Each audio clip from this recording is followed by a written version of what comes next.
There we go.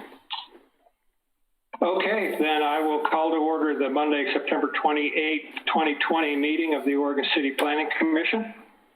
First item on the agenda is public comment on items not on our agenda. Do we have any? We do not.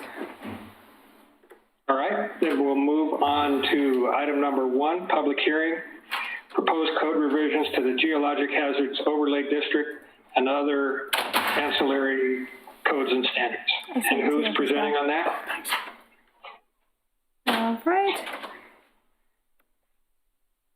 Thank you, Chair. So this is Christina Robertson-Gardner, Senior Planner with the Oregon City Planning Division. And I just have 4 brief overview slides this evening before I hand over the presentation to the applicant, which is our Public Works Department. Next slide, Laura, when you're ready. Is that the smoke or the fog? Okay. Just to remind everybody, this is a legislative process. It's a type 4 process, which means there are public hearings in front of the Planning Commission and then a recommendation from the Planning Commission to the City Commission, who will hold their own hearings. Legislative processes are not quasi-judicial, therefore you do not need to disclose ex parte conversations. That means side conversations, because legislative, we're creating legislative code. Though you do always have to acknowledge any conflict of interest that you think may be pertinent to what is being proposed. As with past legislative processes, we put together a public comment matrix, and that will be updated as we move forward to new hearings. So anything that is received since the last staff report and this evening will be integrated into an updated public comment matrix that you will see at the next meeting. So kind of an overview of what is being proposed tonight. This is a project to address the need for clarifications and technical development and review, and also to address new policy direction from the City Commission on right-of-way obstructions. As a staff matter, I kind of want to always advise the Planning Commission on any large-scale changes. Specifically, I mentioned here the Geologic Hazards Code, but for any proposed code that start to get into larger policy questions about striking the balance between different city goals and policies or state land use goals, and really rise above and beyond technical clarifications, I would really recommend the Planning Commission make recommendations to the City Commission to look at those at our just started comprehensive plan update process, because that is a process that will have a lot of public input and really is the venue to discuss trade-offs. As part of our comprehensive plan amendment, we do anticipate a recommendation for future code amendments, and out of that may come any recommendations specifically about the Geologic Hazards Code. Next slide. Is that being broadcast as well at home? I mean, I'm having a hard time hearing her. And Okay. I'm not sure if the speakers are low, and I'm just wondering if people watching it. Yes, Can you I'll hear work me now? on I'm the room turning sound. up my, okay. And I'll turn up my sound as well. Next slide, Laura. Christina? Oh, yeah. Christina? Yeah. Before you go on, I think I forgot to officially open the public hearing. So Sure. public hearing is open. Okay, great. So your criteria for approval when you do text amendments to the zoning code, you look at our chapter 17.68, which is zoning changes and comprehensive plan amendments. And that is for map amendments and text amendments. Of course, our Oregon City Comprehensive Plan, the 2004 version, and any applicable goals and policies, and our state land use goals. So staff has prepared a draft staff report with findings that address that approval criteria, but as with all legislative processes, the Planning Commission can update those findings with additional comments and directions, and especially if the Planning Commission has any directions that may not be code related but are brought up in this process that you may want the City Commission to look further into, but a code update may not be the right place for it. You can pass that on as part of your recommendations. Next slide. So this evening we have some items to enter into the record. These should all have been sent to you via email or various emails over the last couple of days, but this is the official process to put these into the record. The September 23rd, 2020 Geohazard Forum, which was held last week, the presentation slides, the video, and a snapshot of the question and answer comments that were written on the question and answer section have been added to the record, as well as chapter 13.24, our telecommunications code that was just inadvertently left out of the packet that I sent you last week, and I apologize.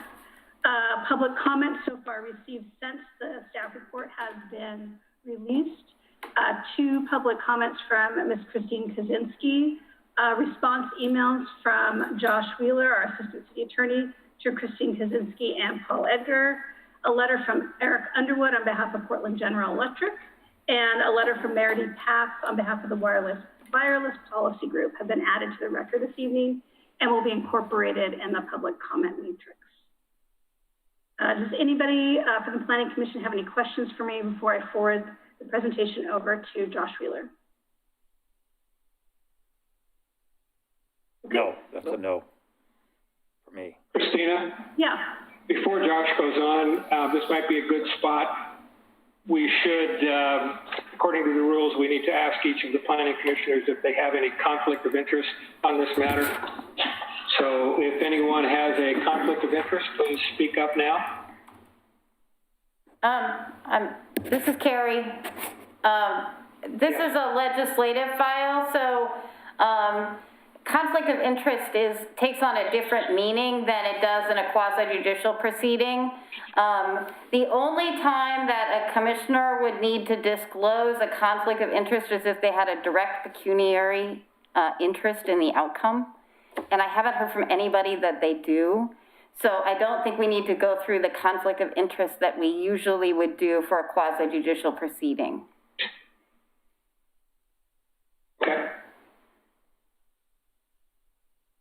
Any comment from any of the commissioners regarding conflict of interest in this matter? No, not for me. Okay. Well, I got a question. I don't expect to have a conflict of interest. What if during one of these proceedings, one of us decided, I think I may have something, but, halfway through, you still bring it up then, even though you didn't think you had one at the beginning? Yes. Okay. You reach out to me and we'll talk about it either at the hearing or before the hearing, and we can talk about how to proceed. Okay, I don't expect one, and I'm pretty sure I won't have one, but I just wanted to know what happens in that case. Okay. Sure. Thank you. Absolutely. Thank you. Okay, Mr. Wheeler.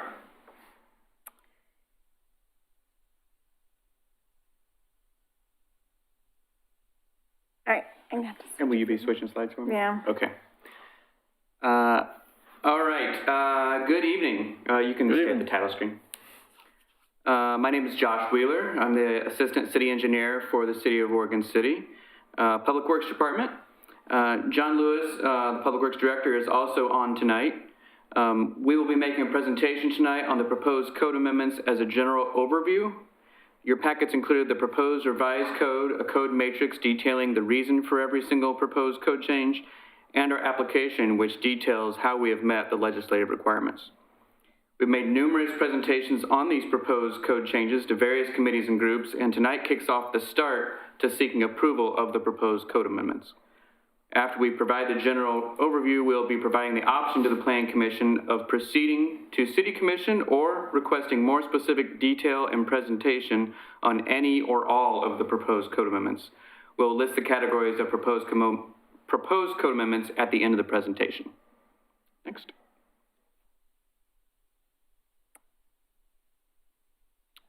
So I began employment with the city back in April of 2018, and we first took on updates to our design standards, including water mains, sanitary sewer, stormwater. And over that first year and a half of employment, my division provided feedback of code that was not clear to them, as well as code that was not clear to the consulting engineers who were assisting developers with their projects. We've also received comments from various departments, committees, and the City Commission over this last year and a half, concerning various portions of the city code that the engineering division oversees. The code that is proposed with this legislative file is intended to provide that clarity, answer questions and concerns that we receive from various groups, and address initiatives that Public Works believes is in the best interest of the city. So I I briefly mentioned that we have had a lot of public outreach. This is just a very brief sampling. We had a Measure 56 notice, which went to every single property owner. We met with the Citizen Involvement Committee about some of the issues.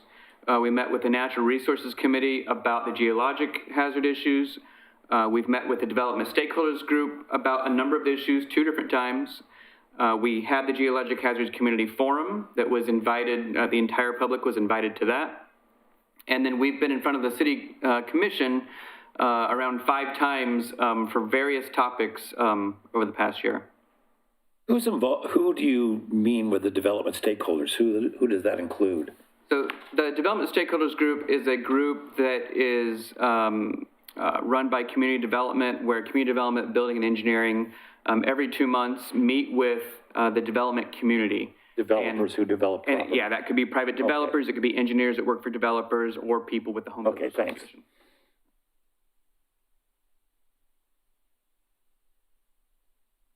So each section tonight will provide a purpose, who the proposed code revision was requested by, and who the revision is anticipated to impact. Our first section that we're going to cover, we propose to amend, is chapters 1304 and 1308, which provide standards for water and sewer services. Public Works staff requested changes to the sanitary sewer section for the future implementation of an inflow and infiltration program. And in doing so, we collaborated with the Finance Department, who requested we update the sewer and water services section to eliminate inconsistencies and bring the procedures to current standards. We also received a recent request to update the water service standards to more clearly describe requirements of backflow prevention. That came from our operations group. So these proposed code revisions would potentially impact any user and ratepayer of water and sewer service. More specifically, these code revisions will bring the code to current practices. What is currently called senior and disabled rates is proposed to be changed to the name Financial Assistance Program to be more in line with how the program actually works. We also added backflow prevention requirements, which have been worked on over the past year with the Building Division and Public Works to be in compliance with our DEQ stormwater permit. And we're also proposing to implement code that will assist with the implementation of the inflow and infiltration program, which I'll talk about next. So the inflow and infiltration program is administered by Public Works. Bob Balgos is the department's representative. He is an engineer on staff with Public Works. The sewer master plan identified the need to rehabilitate our aging sanitary sewer infrastructure and recommended we not only rehabilitate the public sewer system, but also the private sewer system. Code amendments are proposed to allow the city to televise private sewer services, and once implemented, we would use this data to inform a property owner of the condition of their sewer service. The next step would be to require the property owner to make improvements to their sewer service, and a lateral improvement program is proposed in the code that would allow the city to require repair and rehabilitation of the sewer service. This program is currently under review by City Commission, but requires code changes to be able to implement a program in the future. The code as it exists today, we can already implement public sewer repairs to inflow and infiltration. In addition to the inflow and infiltration program, we have also proposed the addition of stormwater as an illegal substance for the sanitary sewer system, which is in line with standard inflow and infiltration standards, as well as concerns from Water Environment Services. We don't want to treat stormwater at a sanitary sewer plant, as well as typical engineering standards and good practice. All right, just going to clarify things. Can you clarify what you mean by create a rate for lateral improvement programs? What do you mean by lateral improvement? So lateral would be the private side of the service that goes from the house to the main, and that service needs repair according to the studies that we've done so far in much of the older areas of the city. And so we need the right to require a property owner to repair their service when we deem it necessary. How do you know it's necessary? I mean, do you go in? And that would be by the televising that we would also ask, ultimately code to allow us to televise those sewers. So this establishes your ability to have a rate to charge them? The code would not do the rate. That would be a separate resolution through the City Commission, but it would give us the right to televise and implement a program is what the code would So this ultimately do. previously did not exist, it's something kind of new? Correct. Okay, thanks. Question to add to that. You've been doing smoke testing to try to figure out who's got stormwater, or, That is correct. going into the sewer system. Yes. How is that going? How much stormwater have you found going, into the sewer line? Is it a lot? So I don't have the exact data in front of me tonight, and more than happy to bring that back to you. But in general, we have smoke tested much of the McLaughlin and Rivercrest neighborhoods, some of our oldest neighborhoods, and found that in general, we do have a lot of influent infiltration that is occurring from the private side as well as the public side. And we can bring you a lot of details about that in the future. I was just wondering if it was intentional or if it was accidental. Is it coming out of people's yards or is it coming out of their gutters? Yeah. And both? all of the above. So is it primarily older vicinities, like Park Place is kind of newer, some of it, or where the newer developments are? Has that been corrected in some way, or is So that we have everybody? not smoke tested the entire city. At this point, we've done those basins and a few other areas. If this program is implemented and we find success with the program, that will probably expand throughout the city over time. But it's we had a significant conversation with the city commission about this program, and we're trying to work out the details of the program for the future, because it requires some connection with Water and Environment Services. It requires a lot of different little nuances. And so, but the basics of it, we have to have the code rights to require it in the first place. So the public probably who do watch this is going to ask, well, how do they go around with the televisions or to televise it? Is it those big things on, what do you call them, on the streets, and you go down in there and then Manholes? they send the manholes, thank you. And do they put little cameras into people's, That is correct. There's a That's camera how that it's goes done. down into the manhole and goes into the sewer. And we do that as a public works department right now. We have groups in our operations group that they do that on our public mains on a regular basis. okay, did not know that? I'm sure the public Yeah. didn't know that. Thank you. And we've done for the viewing public, we have done a presentation, trying to remember when it was, this past summer, to the city commission about the influent infiltration program. I think that was one of 2 or 3 that we've done over the past year to 2 years. And it goes over a lot of those details, but we're more than happy to bring some of those details to you as well. So it wasn't just when there's a problem that occurs and you see something, you're doing it on a regular basis, so to speak, to check and see that it's all corrected? Correct. Yeah, Okay. it's something that's usually you find is needed in older cities because our infrastructure starts getting old. And so how should we take care of it? Well, you don't want to replace every single main because that's way too expensive. So what are the problems, and can we do other lower cost fixes rather than full replacements? Thanks. Okay, I'm going to add one more thing to that before we continue. Now, please correct me where I'm wrong here, but during heavy rainflow events, sometimes, the sewer reaches capacity because of the leaks from the properties getting the stormwater into the sewer lines when they shouldn't even be there at all. That is correct. So in some cases, the city has, I don't know if they have in the past, but maybe they've tried to increase the size of the sewer to prevent the backflow when it's actually the stormwater that's the problem. If we kept the stormwater out, the sewer would not be at capacity and over and backing up into people's houses. Yeah, So by fixing the leaks, it fixes a lot of problems. Correct, yeah. It's unlikely that we upsized a sewer in the past because of a rain capacity issue, but that's usually because of future development and just the amount of capacity we need. But you're absolutely correct that sewers that do run to capacity now, it's because of leaks and cracks and wrong connections that are causing that extra water to go in there. That's why the I&I is so important. Exactly. Thank you. Following up on the laterals, which is the homeowner's responsibility, as I understand it. Correct. And granted, the older the territory you're working in, the more you're going to have failures or on the cusp of a failure. What type of, and this may be out of planning commission's expertise, but what kind of outreach have you had to homeowners and citizens to, if you allow us to do all this camera search on the pipes, fees to do that, Has that been relatively worked out, or is that yet to be determined, or how does it sit with homeowners to say, well, now I just found a new source of outflow for my So where we're at in the process, dollars? sure. So where we're at in the process is we have met with the CIC and we were received favorably at that meeting.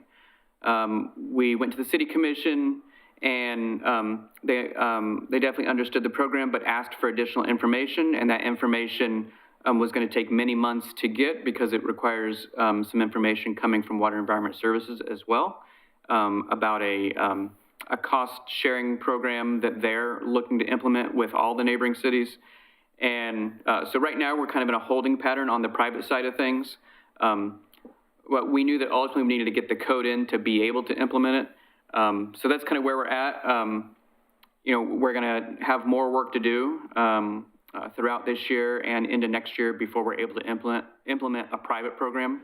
Okay. And that'll ultimately require city commission to adopt a policy on that. The policy and fees. And Yes. so you're going to have a couple of years from today before you would get to that point of, okay, we got time to scope out the sewer lines and present the bill and cost sharing or total to the homeowner. I couldn't tell you how long it will take to get to that point, but whatever it takes, it is a high priority for us right now because it is in our master plan, and we are moving forward with it. But you know, we'll move at the speed that the city commission So it requests. shouldn't be any immediate impact to the homeowners. When I say immediate, within the next 6 months to a year, you wouldn't expect. I much of can't that. make predictions on that right now. That question would be better answered by the Public Works Director. However, I could tell you that, you know, at this point, we've made presentations. We're waiting on some information from Water Environment Services, and once we have that information, we will see what information we need to provide to the City Commission that they've requested, and then at that point, we will start those discussions again and see what their desire is. One last question on that. The more you repair these old lines, wherever they are, on city property, residential property, the more you fix those, the better capacity you have for your rest of your sewer system to not be bogged down by the infiltration that's coming from many different directions. That is correct, yes. And like I said, we could bring back to you what the percentages are of how much infiltration comes from the private side versus the public side. We have that information, it's just not with me tonight. But, you know, if that's something you guys like to hear about, we can definitely bring that in the future. Okay, thank you. Josh, sorry, more questions. I seem to have initiated all this. You have mentioned it several times here that this has been presented to the city commission. Yes. And all the others, and now you're at the planning commission.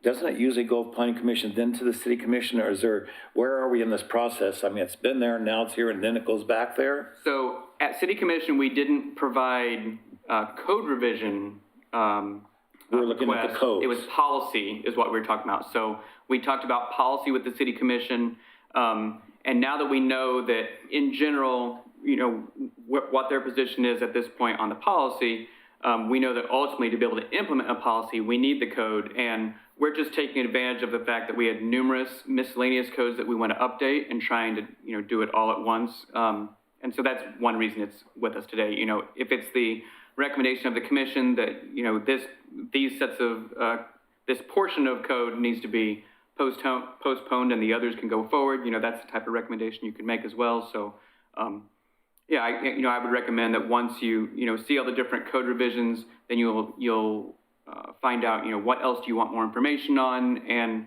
are some just ones that you think are a no-go for some reason. And the other part of a question that he had brought up something, so our downtown is quite old. Have they even begun to do a research of, would they have to go through all the old buildings that have been existing, like the building I'm in is 1906. Would they have to go through all those pipes and start doing that, or is this mainly residential you're looking at? So this program only looks at the sewers that are outside of the buildings. So nothing inside, that's a building, I just mean on Main Street or any of those older streets. Services in Main Street, services, you know, we're looking at neighborhoods right now. You know, have we looked at that specific area? We can bring that back to you. I don't know that off the top of my head, since ultimately I'm not the one running the program. Yeah. But we're more than happy to bring you. It just popped that question into my mind, like, wow, that's quite a thing on Main Street if you had to tear up the street and look for all those. Sure. Okay, Yep. thanks. Okay, I'm gonna ask something else. I'm sorry. And I think John Lewis has a comment too. Sure, go ahead. John? Just recognizing that we're getting pretty deep into the details here, and I'm loving the fact that you folks are interested in reduction of I&I. That's the main objective that we need to get to. We need to get there soon. If we don't, we're going to see more pipe problems in the city, in the collection component of the city. We're definitely going to see that the treatment plant as well. Water Environment Services is taking on I&I in a campaign as well. So lots more to come on this, but just recognize that a lot of this change in code helps us adopt our standards, which talks about pipes and how those pipes work, those kind of things. I&I reduction is unique in that we've been collecting rates based on a master plan that identifies I&I reduction as a need. This program gets us there. There is some question about laterals. And to be honest with you, we're moving forward with the mainline programs. We're moving forward with the direct connections, say a catch basin to a sewer line. But there is more work to be done on these laterals, mostly because, like you've brought up, access onto private property, that's a question. TV inspection of a private lateral, that's kind of a question. How you pay for the improvements on private property when some of you may have a brand new home with a brand new lateral that you paid the developer to build, and other folks live in a home that's 100 years old and maybe their lateral is that old. So trying to figure out how to utilize city rates to help subsidize some of those costs, because they're high. And our proposals have been to share that cost with property owners. We won't get there, but that kind of is, that's going to be forthcoming above and beyond the code changes. Thank you, John. Thank you, John. Okay, back to the thing I wanted to mention. Okay, I think since there's a lot of people watching us right now, and people don't like getting charged for problems they can't see pretty much. And I just wanted to mention that, the people on the top of the hill, they may not notice there's a problem, and they may not understand that their lateral is contributing to the problem that's happening down the hill. So for them to get we don't know what it's going to be, $5,000, $10,000. We don't know those numbers. That City Commission's working on that right now. So they may feel that's an unfair expense for me that isn't really, I don't see a problem. The problem is when it rains a lot, the people down the hill, they could get sewage backing up into their house. And that's not fair for them either. So, it's important to know what the repairs are doing. It's definitely helping the people down the hill, and it may be an invisible problem for some people, but it's definitely there. And I think it's good for them to understand what's happening. I have owned a home down at the bottom, and the only thing keeping the sewage from coming into our house was a backwater valve, I believe it's called, where the neighbor's house didn't have that, and he had a 4-inch line going into his house, filling his house. And it happened more than once. So, and then that drain actually drained into Singer Creek. So on a 2-day event, it probably pumped about 500,000 gallons, into the creek of sewage. So that's another, it's environmental problems. There's all kinds of problems in this, and I'm glad the city's working on it, and unfortunately, it's part of property maintenance. So that's it. I'm done. I promise. Well, we definitely appreciate all your comments, and we look forward to providing you more. Thank you. The last thing to say about this slide is that there's also, did you switch slides? Oh, there's another person asking a question. Yeah, I had a question. If my microphone's working? Yes. It is. Is it? Okay, good, finally. So it said the first bullet point, added city the right to televise sewer services. The actual text in the code amendment is right to enter property without notifying the homeowner. Those seem to be, to my layman way of thinking, two entirely different things. Can you speak to that? I don't have a good answer for that now. I know we've worked with the city attorney to try and come up with language that would give us the ability to televise on site. So I don't know if she's prepared to answer tonight, but it is something that we could answer in the future potentially. And when you say televise on site, does that mean come into my side yard, unscrew the clean out, and run the camera down from there, or run the camera up from the main line? My understanding, it can be done either way. It's easier from the clean out, but my understanding is it can be done either way. I mean, honestly, I don't want the city coming on my property without telling me next to my house to run a camera down. That's inappropriate, and I don't think we should be giving the city the right to do that. So if there's a language change that needs to happen that says it's okay to run the camera up from the street, that's great. But you know, you can't come through my gate to my clean out and run a camera down. The other question I had, as far as responsibility for the lateral, does that go all the way to the main line, like in the middle of the street, as the homeowner? Is the homeowner responsible all the way to the main line, or just to the property line, or where does that? How does that work? The homeowner is responsible from the house to the property line, which is usually the back of sidewalk, and sometimes it's the edge of road. So Hey, Josh, let me stop you real quick just to answer that real quick. Thanks. Because I want to get it right. Property owners responsible for their lateral from their house to the back of the curb, when there is a curb.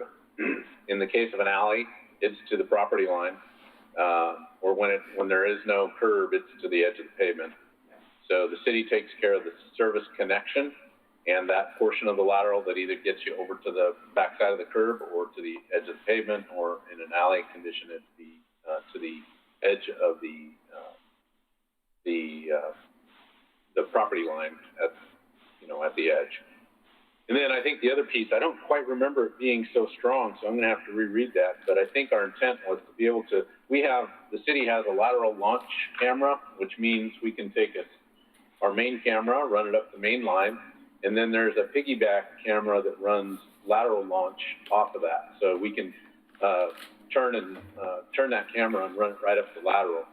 And I think, if I'm remembering correctly, we're talking about being able to do that without having to gain access on the private property, like you're talking about walking in the driveway, but still running that up past that point of property owner responsibility so that we can assess those lines and identify which ones need work and which ones don't. Yeah, running up from the main is fine. It's just the way it was worded, and actually it looked like it included right to enter the building, which was crossed out. So it looks like the first draft had even worse language, or depending on your perspective. So if it comes up from the street, that's great. But the city shouldn't have the right to enter private property to inspect the sewer without notifying the homeowner, or in general, in my opinion.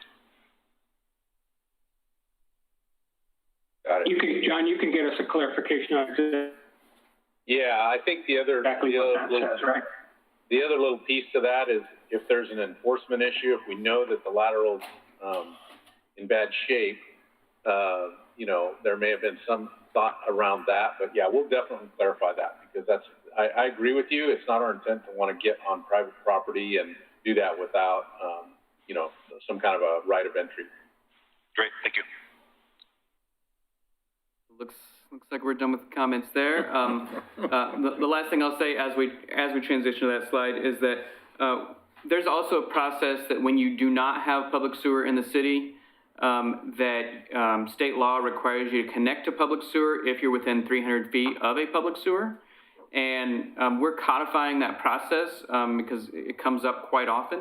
And so that's just something we're trying to codify and reference the state code within our own codes.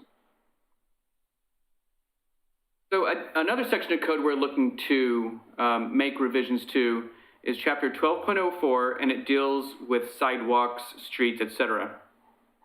In 2019, Public Works implemented a program to permit sidewalk seating in the public right-of-way with a permit fee, which was called a renewable right-of-way permit. The program was implemented as an honor system-based program where only 5 or 6 businesses actually obtained a permit that year. the Chamber of Commerce questioned the fee that we were using to the City Commission, which led to a meeting with the City Commission in December of 2019.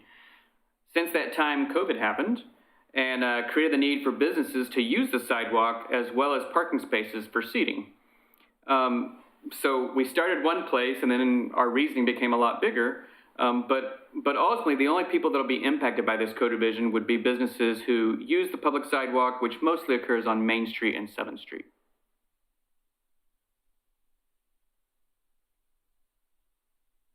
So to address renewable right-of-way permits in code, we have proposed adding a type of permit called a temporary obstruction, a long-term temporary obstruction.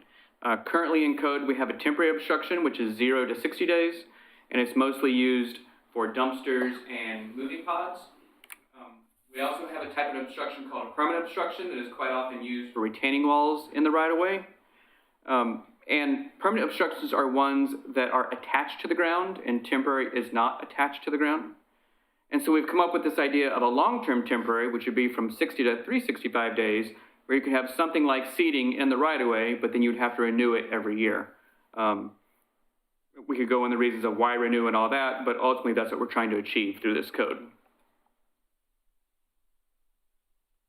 Another section of code, which has multiple pieces, is chapter 16.12, 1612. First one we'll talk about is a revision concerning driveways. So there have been a few different requests by properties for driveways that we feel can be simplified by allowing driveways to follow a type 1 over-the-counter process for approval or disapproval. We have found that the type 2 modification process is cumbersome and has resulted in the outcome as expected and seems like an unnecessary process for the applicant and staff. We currently have 3 different driveway requests occurring in the city and have had others before those.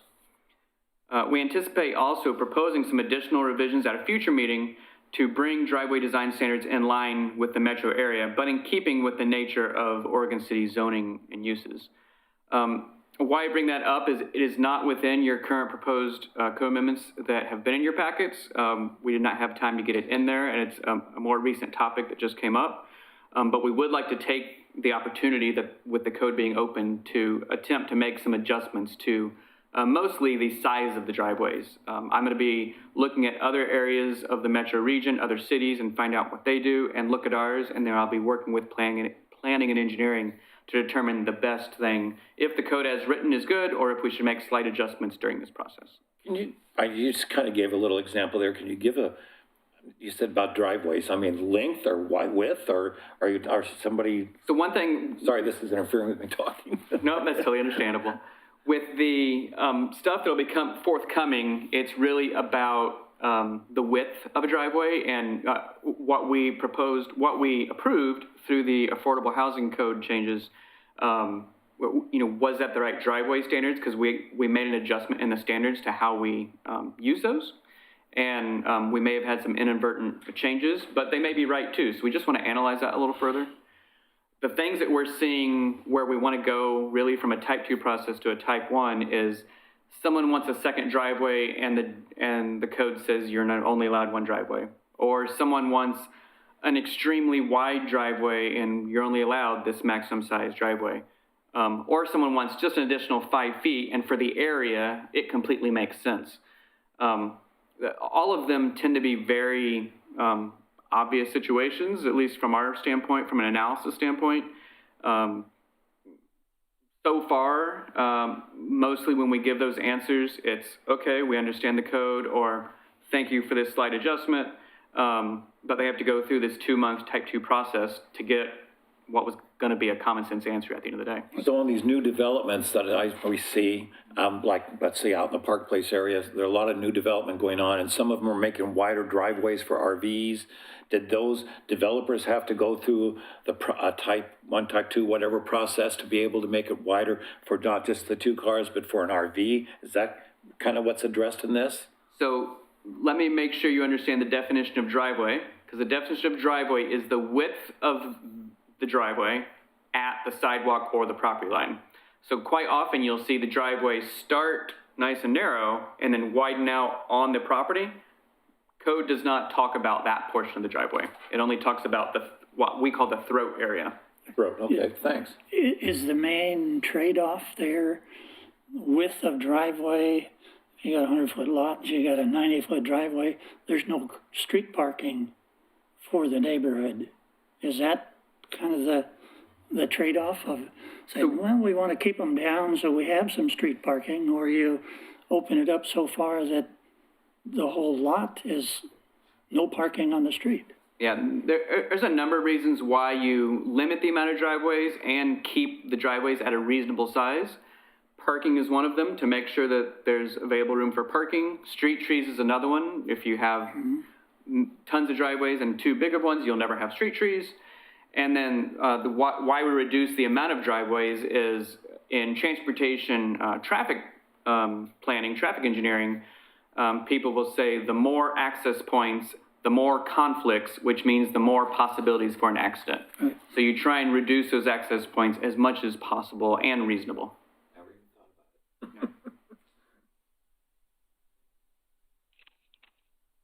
Is it your intent to increase or decrease the driveway sizes allowed in general? At this point, we will be reviewing what else happens in the metro area and trying to be in line with the region. It may be that what we have already in code is fine the way it is, or it may be that we need to make some adjustments. Thank you. The other thing about driveways is we propose to add the definition of driveway spacing back into the code. It was inadvertently removed during the last set of code revisions. And the definition defines that spacing of driveways does not only exist from the driveway to an intersection, which is what was kept in, but what we accidentally took out was that it's also the distance between driveways. And so we want to add that back in, that a driveway distance is also between driveways. Anything on driveways across the street? It's always kind of nice to, well, you probably have less interference if your driveway lines up with the driveway across the street. Now, the chances of you both backing out at the same time, you should be aware of that. But the traffic coming this way, and is that or is that beyond the code, or you have to worry about one side of the street at a time, and the other side may get developed a long time later at a different zone or whatever? So with respect to a typical subdivision, that's not something that is addressed on those low volume, low speed type roads. But the code already addresses what to do when you have a major driveway, such as like a commercial driveway, and it's within proximity of an intersection or maybe a three-leg intersection. Quite often we want to see those driveways be aligned with the road across the street, and that's already in existing code. Josh, you mentioned something that you're going to be, I heard you say comparing to what the standards are in other cities. Yes. Of course, if you were in the city of Portland, the houses are more condensed, but here in Oregon City, as you move out, let's say Holcomb Boulevard, Redland Road, any of those, the homes are a little bit more spread out. And so the same kind of qualifications that they have in Portland don't necessarily fit in Oregon City, do they? That's absolutely correct. And so what we're going to be doing is looking at various municipalities, highly unlikely Portland actually, most likely the suburb type cities that are similar. And then when we analyze what we found in those codes, we'll try and look at and analyze, are we comparing apples to apples? Does this relate to our type of city? And that's why I said it may be that what's already in the code is good the way it is, but we just want to have an extra check while we're and that's more to those that have pavement, as opposed to a lot of them are out as you're getting further out, or gravel. So are you going to try and set rules for those that are just gravel fronts? We generally don't have gravel driveways in most of Oregon City, is my understanding. But further out you do. But yeah, we won't be comparing those type of things because it would not. This was one. Yeah. Lastly, another portion of code, it was hard to create a slide on this, so it's kind of a third bullet there.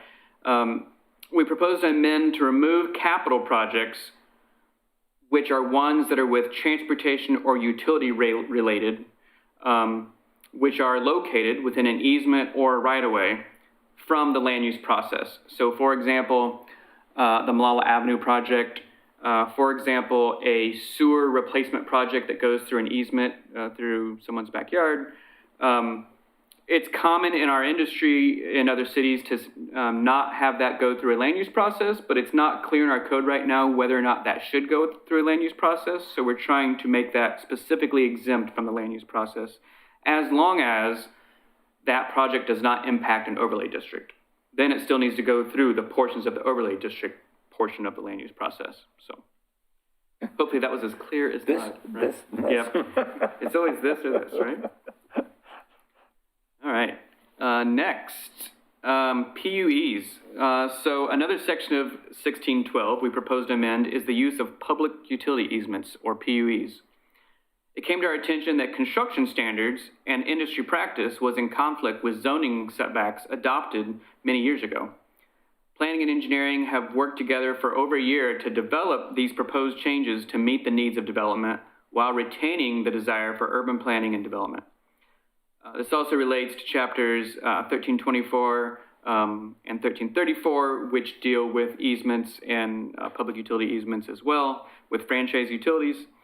And franchise utilities are ones like PGE, Northwest Natural, Fiber Optic, and others. I like the picture you used of downtown Oregon City. Yeah. Stock images everywhere on this presentation. Next slide, please. So this is a picture of a roadway cross-section with a PUE, or public utility easement. On the right side of the screen, which I believe is the same for you guys, the way you're looking at it, there's a 10-foot PUE, and that's very common in the industry. When you're doing a constrained street, you potentially can get by with a 6-foot PUE. This is a standard that we've had in place since at least 2008 in our construction standards, but it conflicts with many of our zones. And so that's why we've worked with planning to come up with something where we could get the needed utility easement area as well as meet the intent of urban zoning.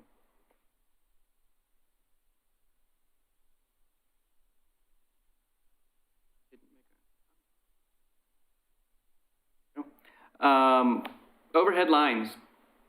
So really what we're trying to do here is not only retain the historic system of an older neighborhood with overhead lines, but also make smaller projects that are in the fringes more cost effective. This is something that came out from our development stakeholders group. It's something that we've looked at internally and thought that is needed. And it would affect any property that's really looking to develop, but especially those that are smaller. Next slide.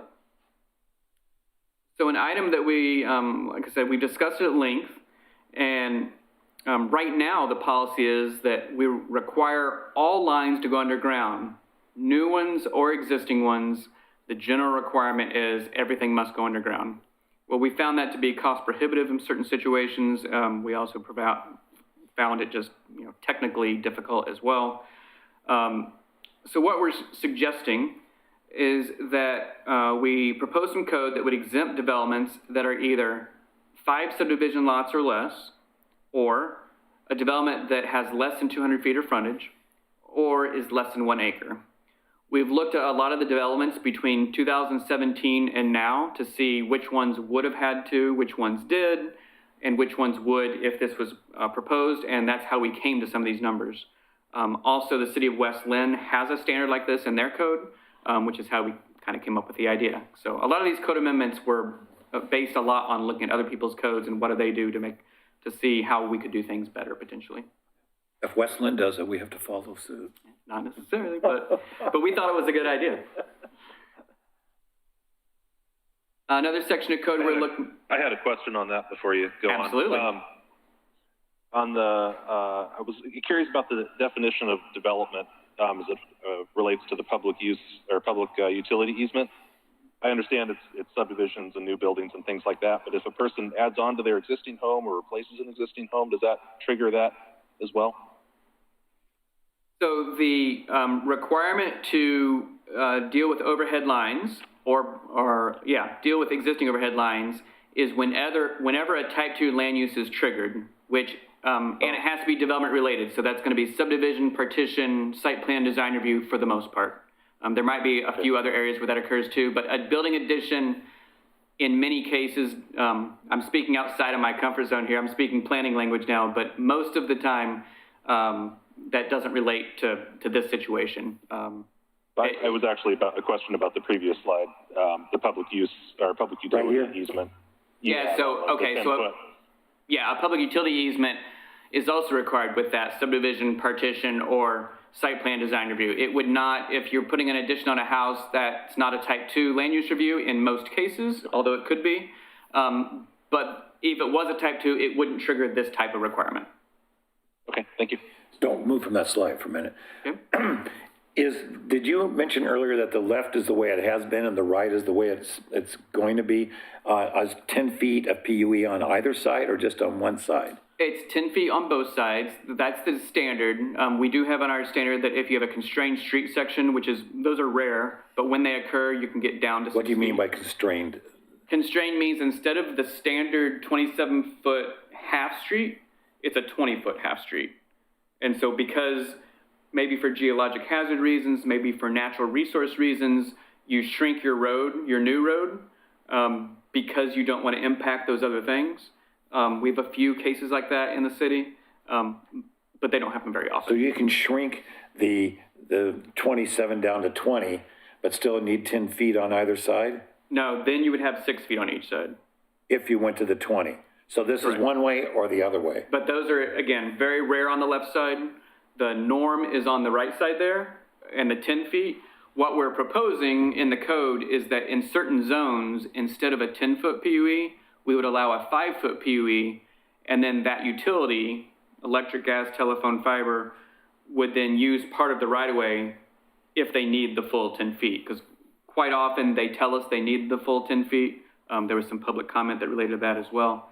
But this was a compromise between Public Works and Planning to determine how we can get the PUE in there and get those franchise utilities out of the right-of-way, but also meet urban zoning standards, which wants that closer building. Now, I can see this happening in the future on certain developments.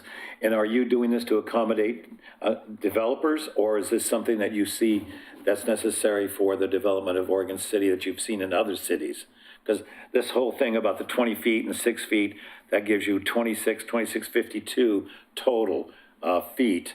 And I'm wondering, is this to accommodate upcoming developments, or is this something that the city has been looking at for so this is to accommodate? Go ahead, sorry. Yes, this is to clean up code.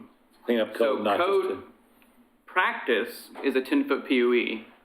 Zoning code doesn't always allow for the room for a 10-foot PUE. And so we have a conflict in code, and we're trying to find a way to get rid of the conflict because the franchise utilities are telling us, we need the room, we have to go somewhere, and there's too much stuff in the road.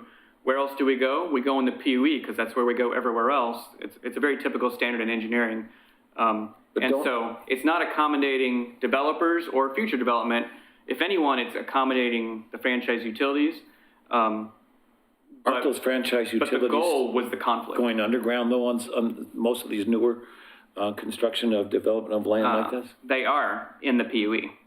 So. And if right now zoning codes suggest that in certain zones, that 10-foot PUE should not be there because you want the building up against the road. However, that gives no room for the utility to go anywhere. And so we have a conflict with how do we make reality happen with the desire and need for urban standards.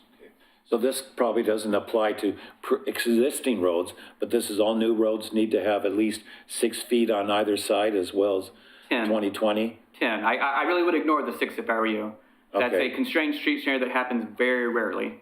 The 10 I foot can is think of somewhere there's going to be constrained streets. yeah, In but it is rare though. Okay.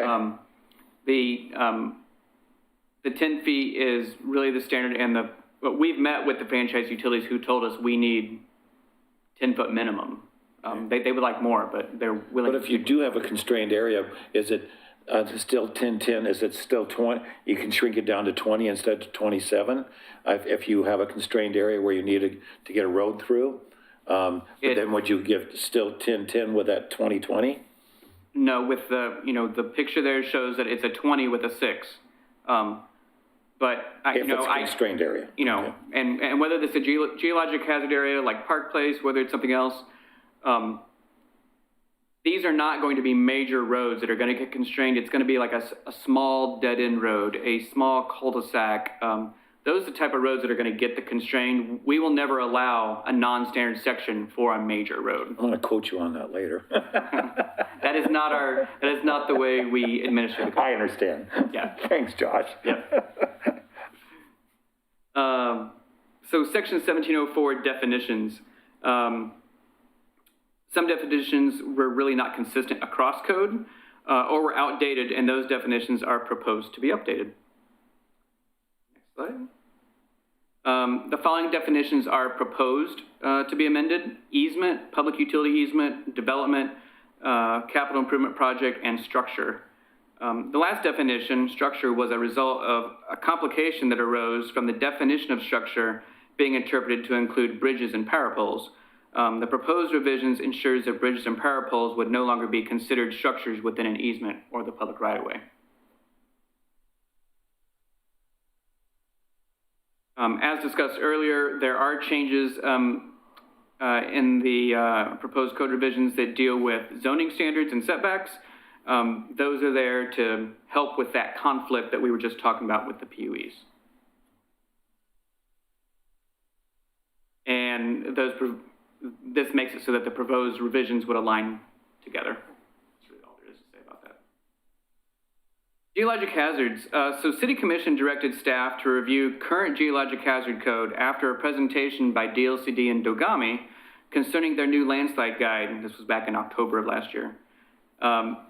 Which in that landslide guide, Oregon City is used as a positive example to other communities of how to have a geologic hazards code. But that prompted us to review our code, and so the proposed revisions may impact the requirements or effort to develop property which contain a mapped geologic hazard. The intent is to further strengthen and further minimize the risk when developing these properties, although the risk can never be fully eliminated. So we are proposing to codify the waiver process whereby the city or its consultant allows a property with mapped geologic hazards to skip a type 2 land use review because there is no true impact to a mapped geologic hazard on the property. It's a process that we already use. We're just looking to codify it. We're also looking to provide more guidance and standards to when construction is allowed prior to May 1st or beyond October 31st. And we have provided specific standards for determining when a property can work outside of the geologic hazard weather window.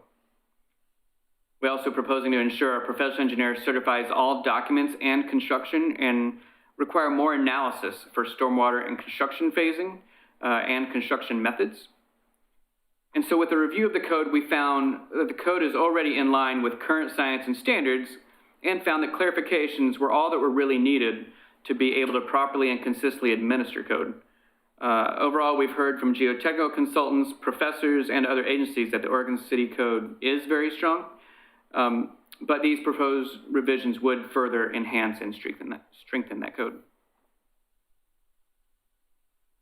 And lastly, we're proposing revisions to Chapter 17.80 for the purpose of administering the small cell permits through a Type 1 process.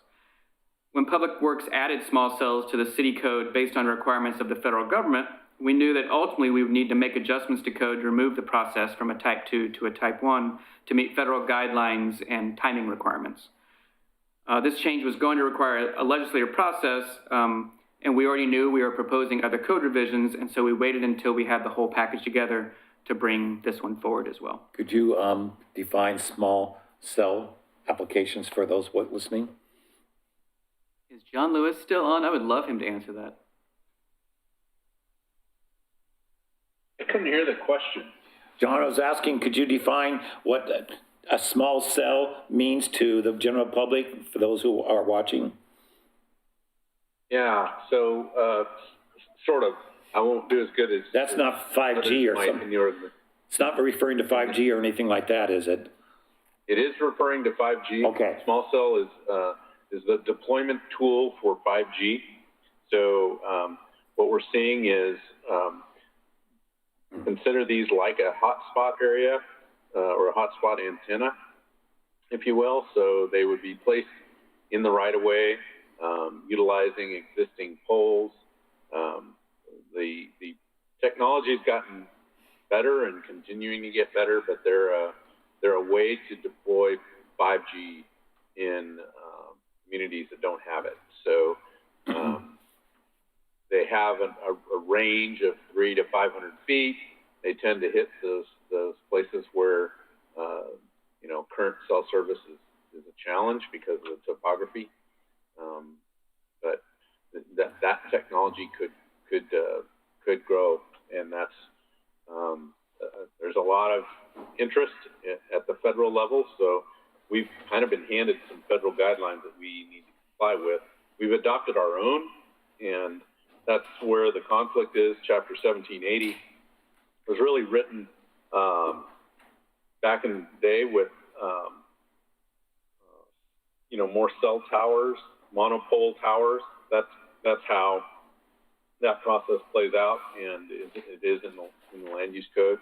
And we're proposing to make this more of an administrative review based on the design standards that have also been adopted by the city. So John, does that mean, by clarifying codify, does that mean that every cell, small cell facility or tower that might be built in the city will need to go through a review to make sure it meets up to code? It definitely goes through a review. It doesn't go through a land use approval process as we're proposing it. So we've got standards by which we're approving it. We've got certain shot clocks that the federal government has established that are much shorter than what the land use process allows. So it wouldn't go through a land use process, but it would go through an approval process. And who's that approval process through? The Public Works or planning? Public Works. Okay. And it's just amongst you in the Public Works facility, not any group of people or other people looking at it. It's just you have your codes and that's what you follow. You know what I'm asking? It doesn't have a committee looking at them. Not right now. Right now, what we've got is an adopted standard. We're happy to revise that based on, need and community, need for those. But yeah, right now it doesn't have the typical land use approval process that might include a public hearing. Okay. Thanks. I had a question for John. I didn't know what that meant. Is John still there? Yeah, he's still there. Okay. John, I don't know if you can answer this, but on the 5G, you mentioned 300 to 500 feet, the distance between them. Does that mean that the antennas would have to be on the light poles in neighborhoods? Because those are the only existing poles in neighborhoods. Yeah, could mean that. Okay, would they depending use... on the deployment of that, I've seen more of a test facility where, they distributed them in quite dense numbers, on streetlight poles. They need power and they need fiber to communicate. But yes, it could mean a streetlight pole. Okay, would they be using the city's infrastructure for running their wires? Would they have to lease that, or would they have to run their own conduits?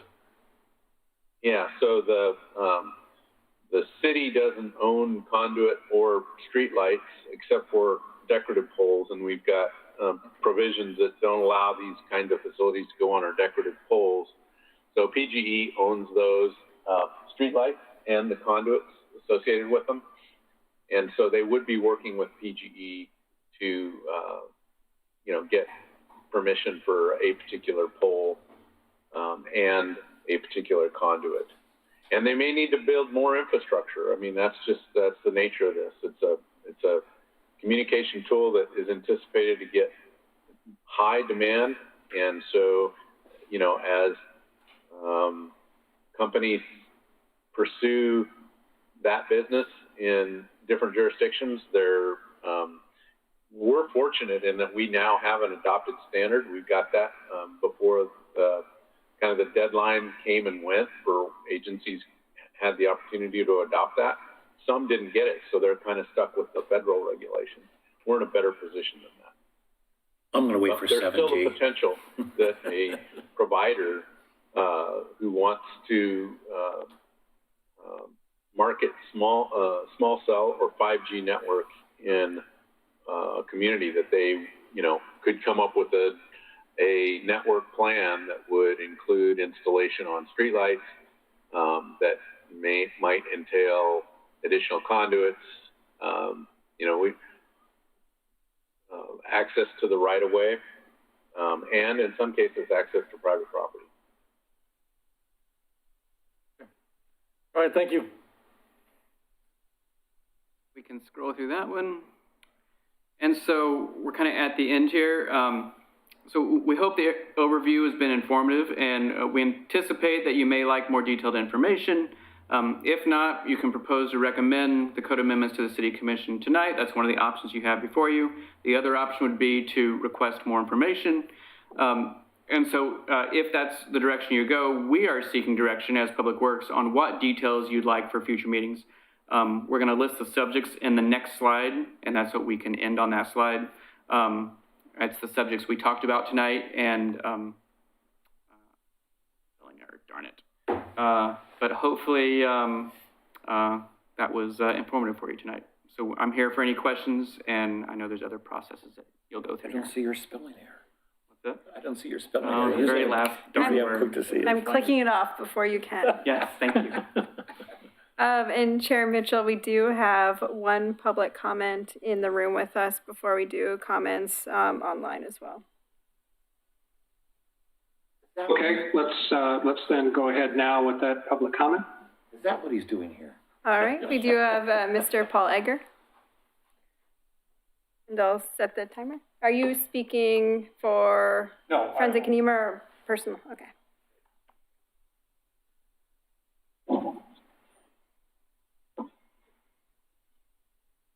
What is Paul behind that mask? Thank you, Planning Commission. I want to primarily focus on the code, Geologic Hazard Code Revision 1744. I live in an area, Kenema, the Dogami LiDAR reflects as having a massive landslide existing right on the virtually the majority of Kenema's bluff through the whole area. And so when we start talking about landslides and geologic hazards, this becomes really very important to any of us that are in Kenema, because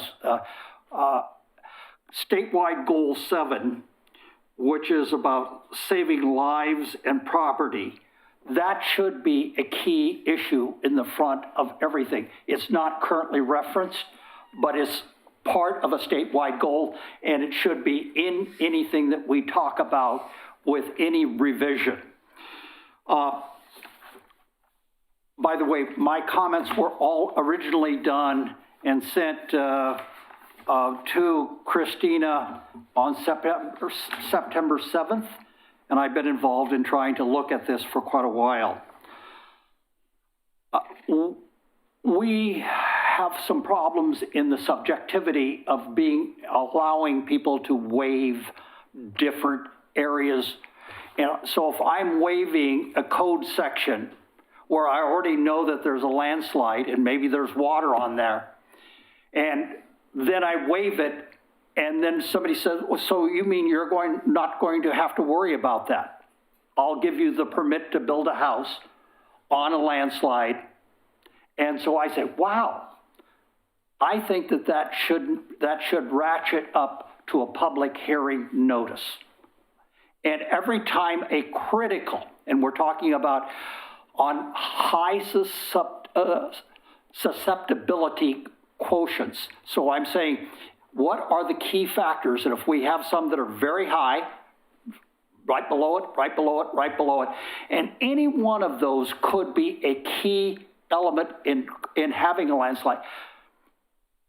I question how we just can waive them and say, okay, they don't count. We're not going to consider them.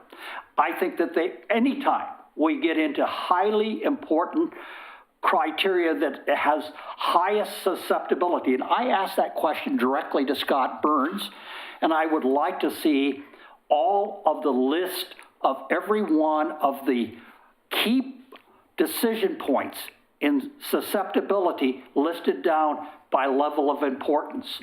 And when we get into those that are very, very important, we should, I don't feel safe thinking that goal 7 is going to allow some of those to be waived. That's just my opinion. Also, landslides, our current codes say we only look at lands with slopes of greater than 25%.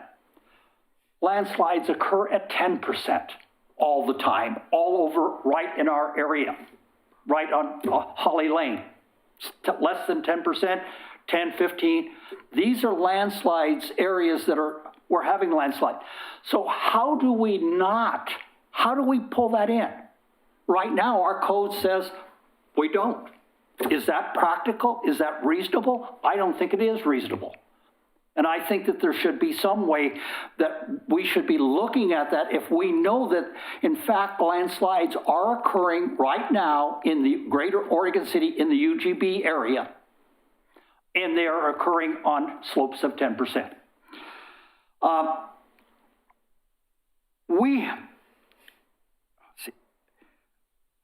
There should be. Mr. Edgar, you've got about 1 more minute. Okay. There's a lot of this stuff that it's in the code, in my document. One of those areas, one of the problems I think we have is area, where we have right now in our code about reducing density on lots, or effectively construction and density on a slide lot. A lot that has high susceptibility to landslides. And right now, it becomes very subjective in how we try to determine area, and area comes back and say, okay, if the lot was originally listed in prior to 94 or something, or 97 or something, but whatever it is, Kenema was platted in 1865. Flat platted. They didn't look at creeks, landslides, or anything. And so now all of a sudden we have a lot, and so can we just waive and all of a sudden start putting on a 35 or 25% slope, house after house after house? And when we do that, aren't we putting public safety into danger? Isn't there a quantitative way? That right now is not really adequately addressed, and I think it needs to be addressed. I could go on for more, but I just believe that the questions that I was trying to pose in the document that I sent in need to be answered. We need to have this, because when we have a big one and there is a landslide and lives are lost and there's no landslide insurance period available, and people, so a house below one lot in Kenema had soil backed up against the wall that was 6 feet deep, against the wall of a house down from it. And we approved the building of a house on the lot where that soil came from. And I thought to myself, wow. Okay, Mr. Edgar. That's a problem. Thank you for your comments. Oh, okay, I've got some questions here. I'm not sure if it's, Paul, you really confused me now. I've been listening to this for 17 years from Christina, from you, from Scott Burns, from everybody. So I'd like to ask Josh this question, because I'm not quite sure what he's proposing is not meeting what you're asking about. So if you wouldn't mind, I'd like to ask Josh. You don't have to leave, just because I'd like to understand what you're saying, because I thought all this time that the city had put in protections because of this, and I thought that's what you were saying, that the Delgami has come in and made these definitions or corrections. And so please kind of address what he's saying so we understand. Sure. It is true that the city follows the, we have mapping that comes from Delgami, which shows existing landslide deposits. We use that. With respect to the question about our waiver process does not in any way, shape, or form waive any type of development on a steep slope or a landslide. What that waiver process does is, if a property has a map landslide on it, let's say the last 10 feet in the rear yard, but they're doing an improvement in the front yard, like a 10 by 10 building addition or something, that is not within the buffer or that existing geologic hazard, then that's when the waiver applies. Because yes, they have a geologic hazard on their property, but they're not touching it. The other waiver process, the other waiver situation that comes up sometimes is a ditch sometimes will look like a geologic hazard because the steepness of the bank just happens to be through LiDAR be the wrong slope. Or another one we had a couple years ago was a mound that was purely put there to put a sign on. A man-made mound, there was nothing special about it, and they wanted to replace their sign. You know, there was no risk to life or safety at that point to let them take care of that sign, and so a waiver was granted for that. So waivers are granted on a very small basis and on very specific criteria.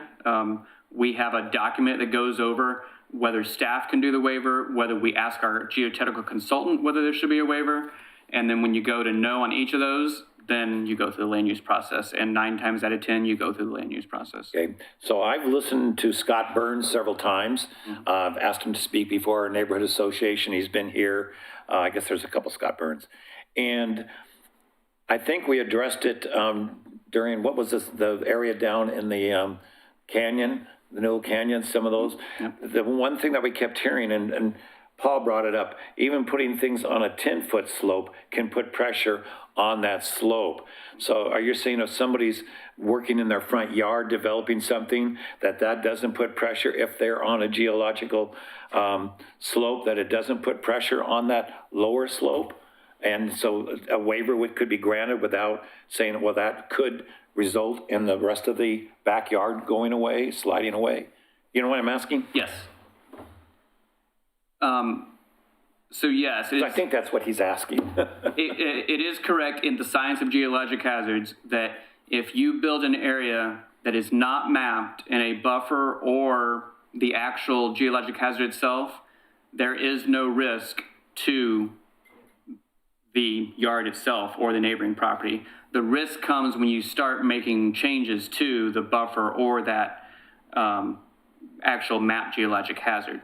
But in any case where someone is impacting the actual geologic hazard, there is no subjectivity to a waiver. You go through the land use process and you go through a substantial amount of analysis. So, because again, this has come up for 17 years I've been around, what part of what Paul just said does not meet with what the city is saying and that's what they're trying to change in the codes? I was confused as to where is this coming in? I didn't understand, Paul, exactly what he was saying, but I wanted to ask you, Josh, what he said. I'm sure you understood it more than I did. Well, I mean, I don't fully understand his concerns because I feel that the code does provide a lot of those answers. And we are adding things to the code that we feel further reduces the risk, such as requiring more attention to stormwater.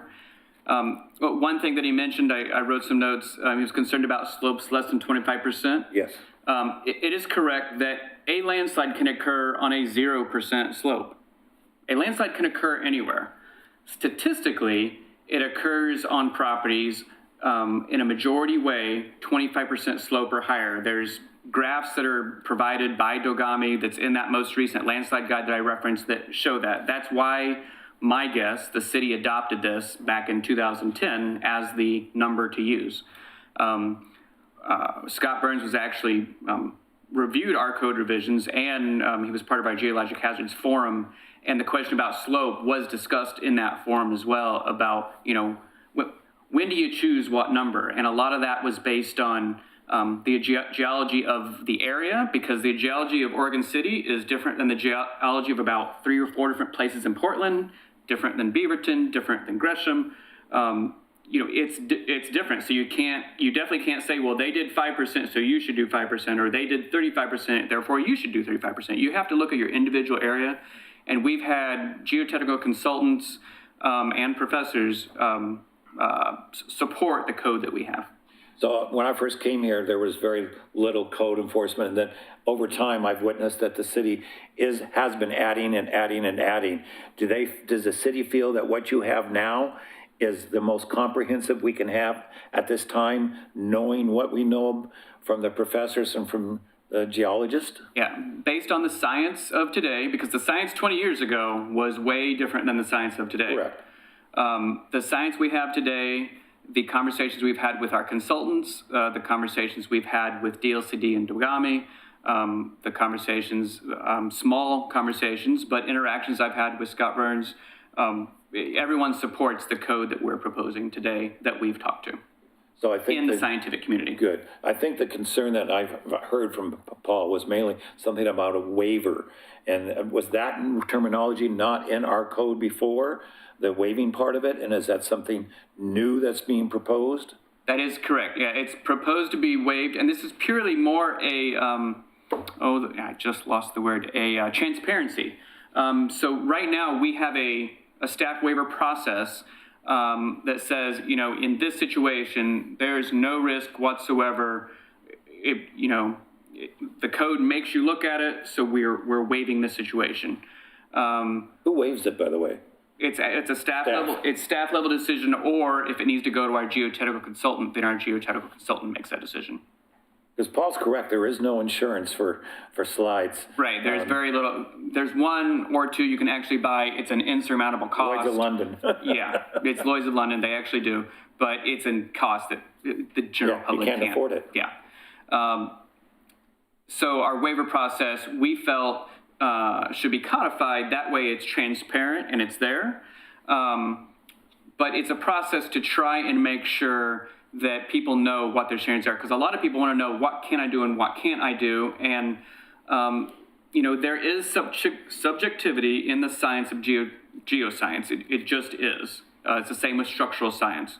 But what we're trying to do is have as many clear and objective standards as we can in code to be able to implement it in a clear and consistent way. That's the goal of our revisions, to be clear and consistent, as well as strengthen where we feel we could have a little more. And my final question is, when they approved the Forest Park, or whatever it's called, Newell Creek, they felt that was safe. And I'm wondering, if the city waives something, is the city taking responsibility if a slide should occur in that area by waiving it, and they're responsible because they waived it, like what happened with Newell Creek area? So what happened with Forest Edge Apartments, which was originally called Newell Creek Apartments, if I remember right, that was a long time ago. Yes. It was also a time where we had much less geotechnical science. We recently have, as I believe you know, approved them to do some work in an attempt to reoccupy that area.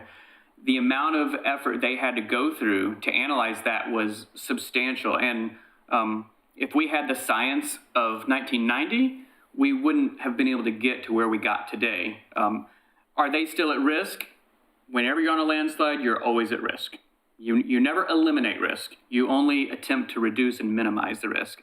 But the responsibility is still on the property owner. And we actually require, already with current code, the property owners who work on a geologic hazard to have an indemnity agreement that indemnifies the city, because the city is saying, we told you there's risk, we're trying to give you code that minimizes that risk, but the risk never goes away. And so that's what we do as a city, so that we don't have that liability, and try and notify people that there is liability, so you should be concerned to the degree that you feel it's important. Thank you for the most comprehensive responses. I didn't want to hassle with it, but I wanted to really clarify it, because a lot of people are really hanging on what's going on with geology here in our city. Sure. So thank you very much, Josh, for clarifying it. A follow-on question, I guess, I think, to Paul's. Looks, your chair wants to say something? Am I out of order? Well, no, Commissioner Johnson, go ahead. I have a couple of questions, but okay. Why don't you go ahead? Okay. Right where you finished up your thing, the transparency and the degree of risk and identifying the city from any of the risk. Is there any mechanism you do on the property that's developed in that manner, that you get a restriction or you get notification that's recorded with the deed that says, here's what you're taking on for additional risks? But at least, you're not going to protect 100% of the people. But I've heard so many that say, well, yeah, we built it. We found out some things, we sold it, and 10 years later, it's sold 4 or 5 times. Somebody comes in from Colorado or wherever and buys it, assuming it's just like every other lot in Oregon City, but it isn't. Could we look at flagging, more than flagging, it becomes a paragraph right in the deed or the description or someplace in there that gets transferred from owner to owner to owner. So the indemnity agreement that I talked about is an agreement that records to the property. And so that will come up on any future title report. Now it's incumbent upon that new buyer to understand what got flagged in their title report, but it will show in every title report because it's a recorded document. So it's showing there that it could be a yellow flag if they really read it, and how much of that paperwork do you read when you buy? Exactly. You get a yellow flag that says, oh, here, there's a clause that you can't go back to the city. And we do have... That's more than a yellow flag to a buyer that says, sure, I can't go to anybody.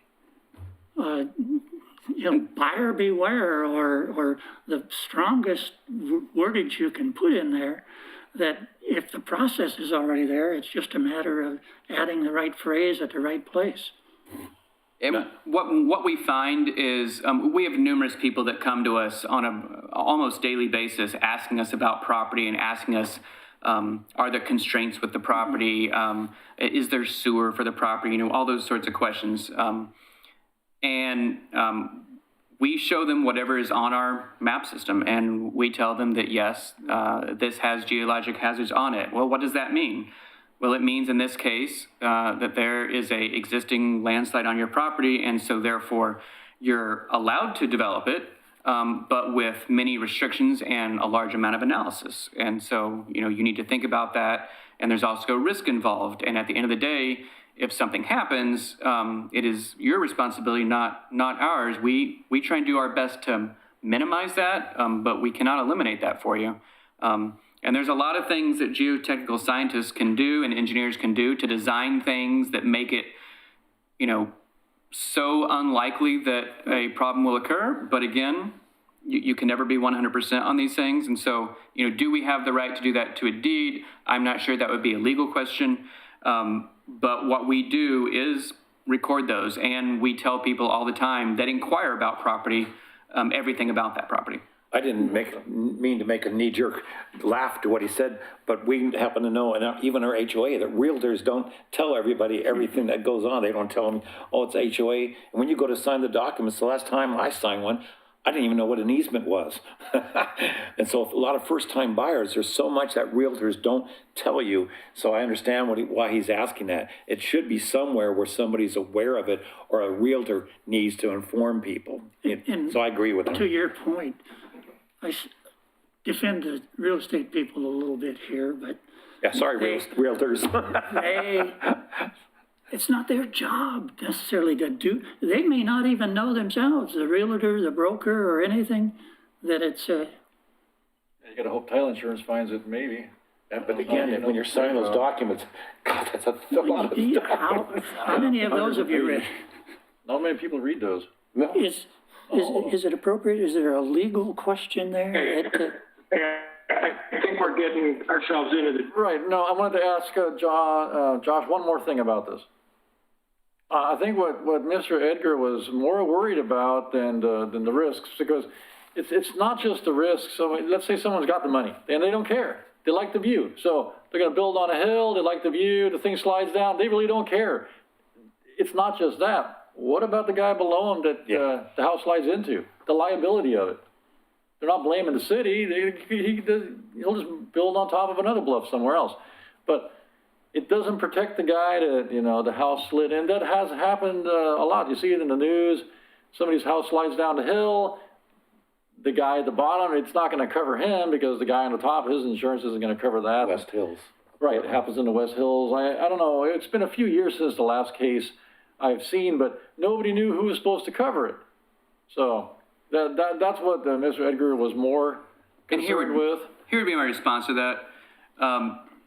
When someone is choosing to buy a piece of property or buy a house on a piece of property, it's ultimately up to them to determine what that property is all about, and are they willing to take the risk? Is it a geologic hazard property that was built on an ancient landslide? Does it sit within a place that flooded in 1996? Does it sit next to a stream and they're going to have mosquitoes all summer?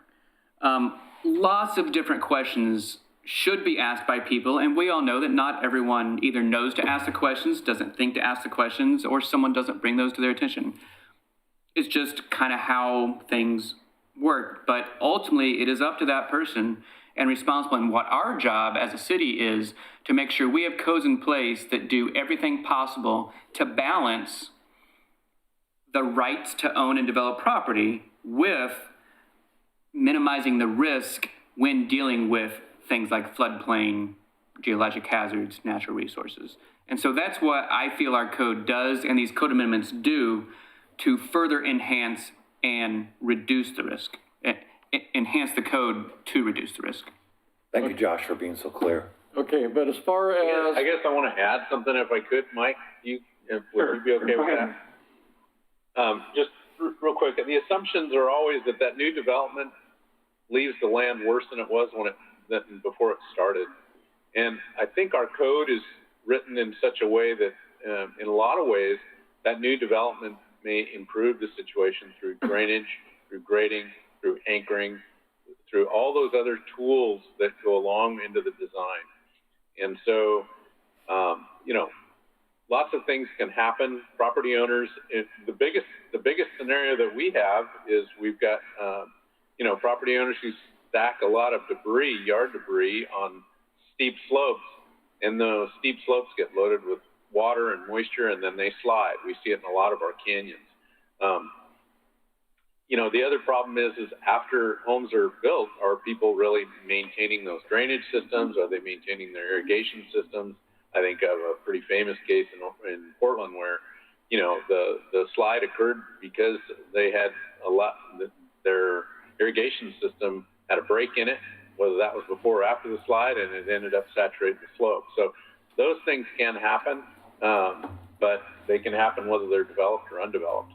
And in our case, our code is designed in such a way that that new facility should be an enhancement, not a deterioration to the natural geologic hazard problem.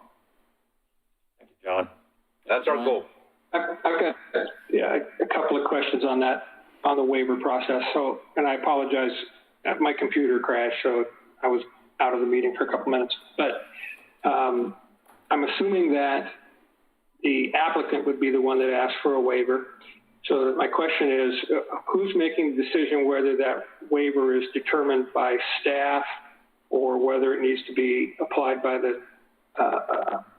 whether it needs to be reviewed by the city and the engineer that the city uses?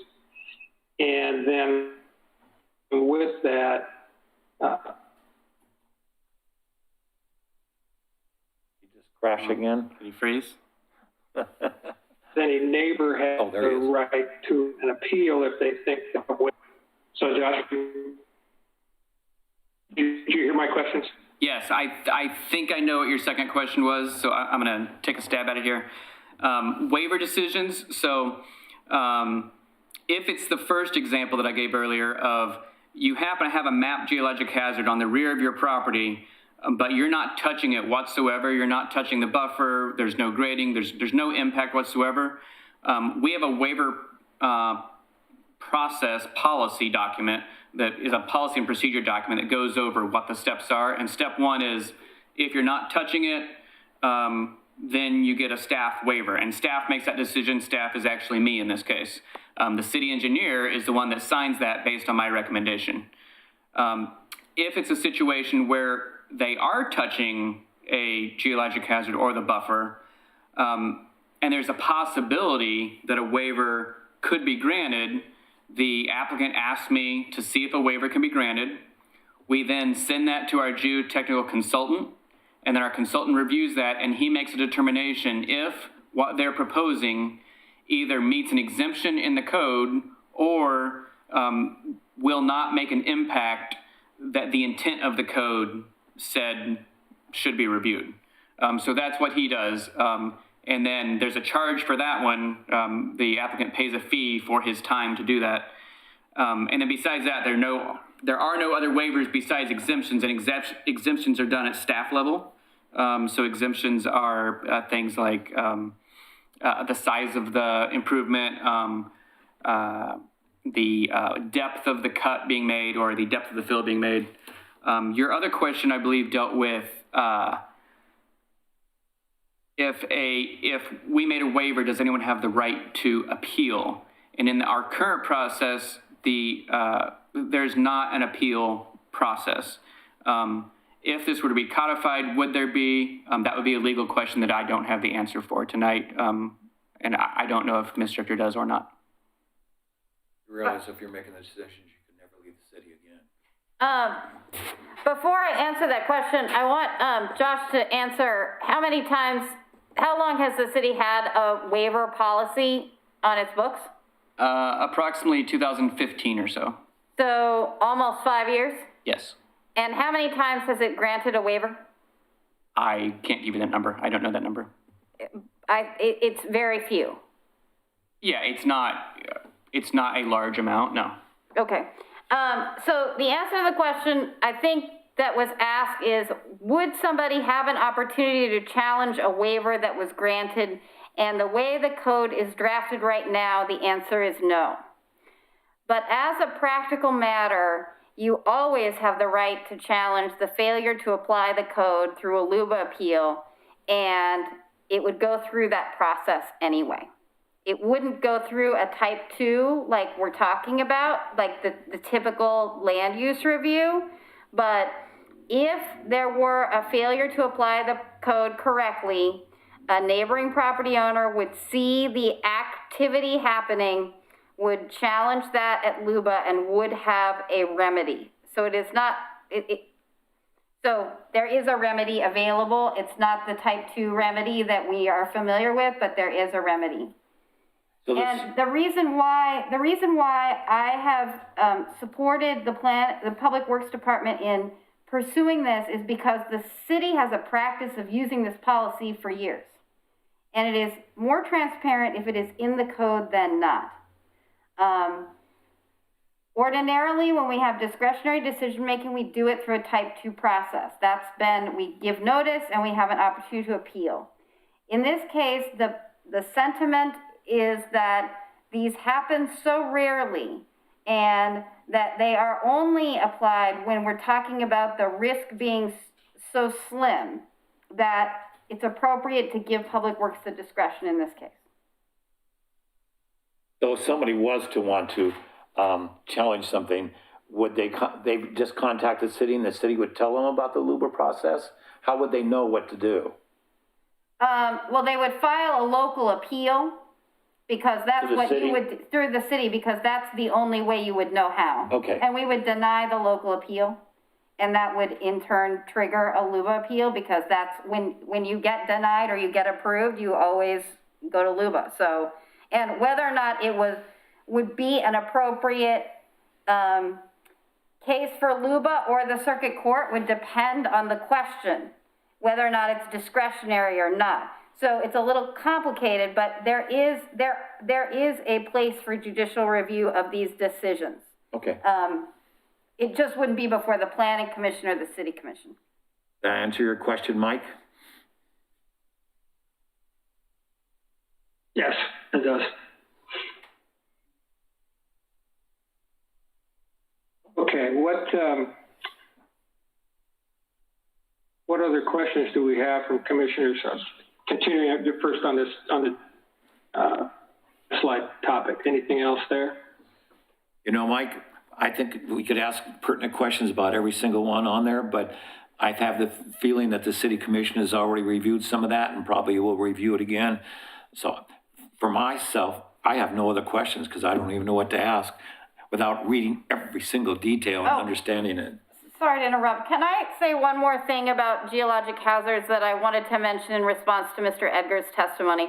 One of his arguments is that the city needs to be regulating more robustly. It needs to regulate slopes, 10% slopes or 0% slopes, or it needs to do a more robust job of regulating. And we need to have more clear and objective standards, and we need to have a fundamentally different geologic hazard protection program.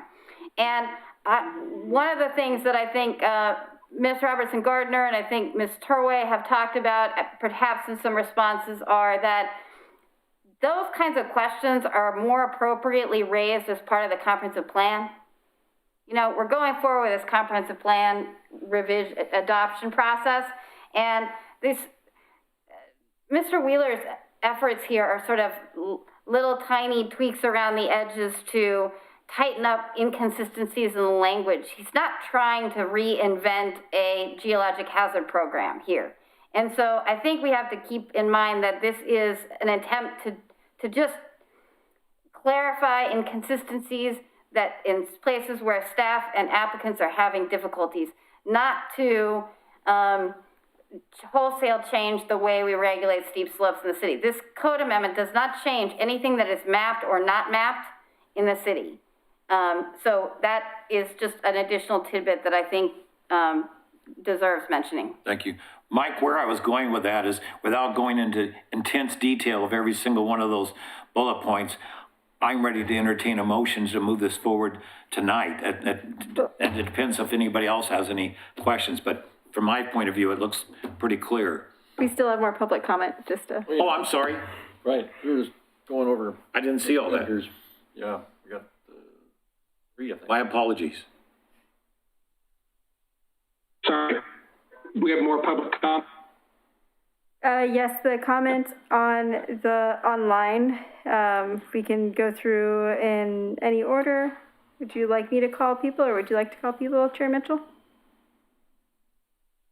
I'm gonna need you to. I don't see anybody.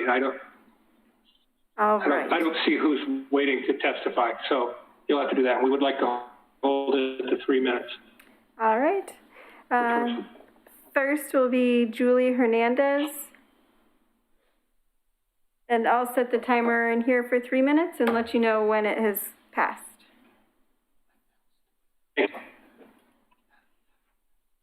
Hi, so was this regarding, I raised my hand earlier about just a question on the small cell attachment.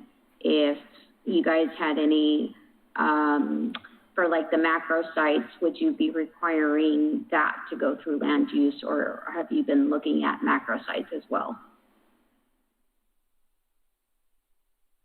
John Lewis will have to answer that question. Yeah, so my understanding, I haven't seen them referred to as macro sites. We're talking about something that's much smaller that sits on a power pole. Are you thinking something more like a monopole kind of an installation, or something that would sit on a tower? Yeah, so the small cell are the antennas that would go atop the poles, the PG power poles, and or on top of buildings. And then the macro sites, I think there's one off of like 205 in like Gladstone area, but those are a lot taller. So I was just wondering if those were the ones that you'd require to go through land use. That's correct. That 1780 would stay in place. We're really just trying to break away so 1780 is what we use to regulate things more like cell towers and monopoles, and that will stay in place. What we're really trying to kind of separate from that is another telecommunication facility, but that's completely different in makeup. It's smaller. It's not needing to be as tall. It doesn't, require ground ground equipment necessarily. It's more pole mounted. Okay, thank you. All right, next up, Marley Pabst. Verity Pabst? Oh, yes, thank you. This is Merity. Good evening, Chair Mitchell and Commissioners. My name is Merity Pabst of the Wireless Policy Group, and I'm commenting tonight on behalf of AT&T. I sent a letter earlier today summarizing AT&T's comments. In short, AT&T supports the exemption from zoning for small wireless facilities. And in addition to the statements in the staff report, I refer your attention to the recommendation in the Oregon League of Cities Model Ordinance for Small Wireless Facilities. The League collaborated with representatives of AT&T, Verizon, and T-Mobile to prepare model design standards and an ordinance, and included in that package is a recommendation to remove small cells from zoning due to the nature of the review and the federal timelines. I would just ask that the Commission consider modifying the language just slightly in the exemption to use the exact language used by the Federal Communications Commission, which is small wireless facility. This language would be easier for users of the code to understand exactly what the city means, because the federal government has codified a definition based on that terminology. And if I may just clarify, I know one of the commissioners had a question about 5G. And at least from AT&T's perspective, its initial installation of a small wireless facility that it has planned in Oregon City will be 4G only. It may be upgraded in the future to be both 4G and 5G, but in the immediate future, it will be 4G only. Don't we currently have 4G? I'm confused. I don't know. Yeah, so for AT&T's service, 4G LTE is the service that most people have in most areas. AT&T has moved towards upgrading to 5G on its lower band macro network. And the Oregon City is close enough to Portland that you may be having 5G service right now over the macro network. So I'm a little confused here to Commissioner Guile, is why make changes to a pole now to 4G if 5G's in the offering coming up? Did I misunderstand what you were intending?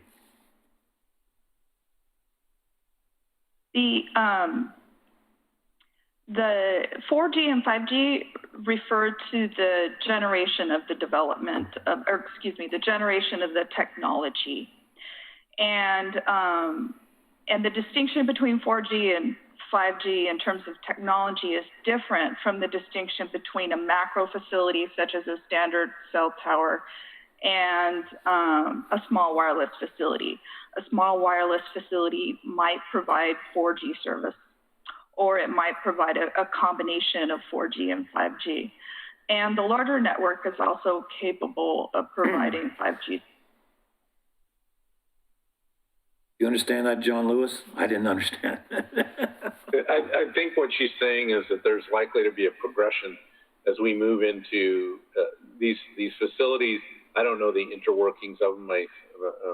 Merity may be able to speak to that, but I think what she's saying is this facility may look like a facility that would serve the 5G needs, but based on the specific equipment and I don't know, the wave, radio wave, it's really there to serve 4G. But I think if I understand it correctly, the long game is these facilities would be serving the need for 5G. And that's certainly what the FCC's order was intended to do, is to accelerate the deployment of broadband and 5G service. Got a quick question for Merity. This is Commissioner Schlagenhofer. Yes. Just to clarify for myself, because I really don't understand exactly where this is going. The 5G, it's still cellular for cellular devices, or is it also creating some kind of a new market where our laptops will be able to hook up to this with some kind of Wi-Fi capabilities? Well, I am not the expert in myself in that particular area. But right now, from AT&T's perspective, its small wireless installations will provide Wi-Fi service to a cell phone. Or excuse me, will provide data service to a cell phone. Still cellular devices. Okay. All right, thank you. All right, Mr. John Keys. Any other?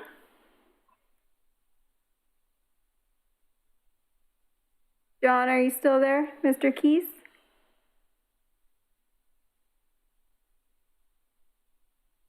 All right, we'll come back to John Keys and move to Eric Underwood, please. Oh, I'm just on, but I'm just here listening. I'm not here to make comment. All right, and then last public comment then is Mr. Eric Underwood. No, not Eric. Thank you, Laura. Hello, Planning Commission. Thank you guys for letting us submit comment this evening. I did submit a letter earlier for public record. I would like to just clarify one point about the 10-foot PUE minimum that we have. It was stated, I believe, by Mr. Wheeler that the utilities are wanting that. I'd like to add a little bit more to the want part. It's a little more than just wanting the 10-foot easement. I'm sorry, who are you and who do you represent? My name is Eric Underwood. I'm with PGE. Oh, thank you. Yeah, thanks. Sorry about that. So I just wanted to clarify that point. We're bound to follow clearance requirements through the National Electric Safety Code, which is also part of the Oregon Public Utility Commission. They use that in their safety standards as well. So we're asking for that 10-foot easement in order to comply with that standard. And I just wanted to point that out too. We really appreciate the conveyance of the public utility easements, but we are requesting that 10-foot minimum. In your testimony, the section to which you were referring, it had a 5-foot public utility easement, and then it also included 5 feet under the sidewalk, which would give you 10 feet. Is that not enough?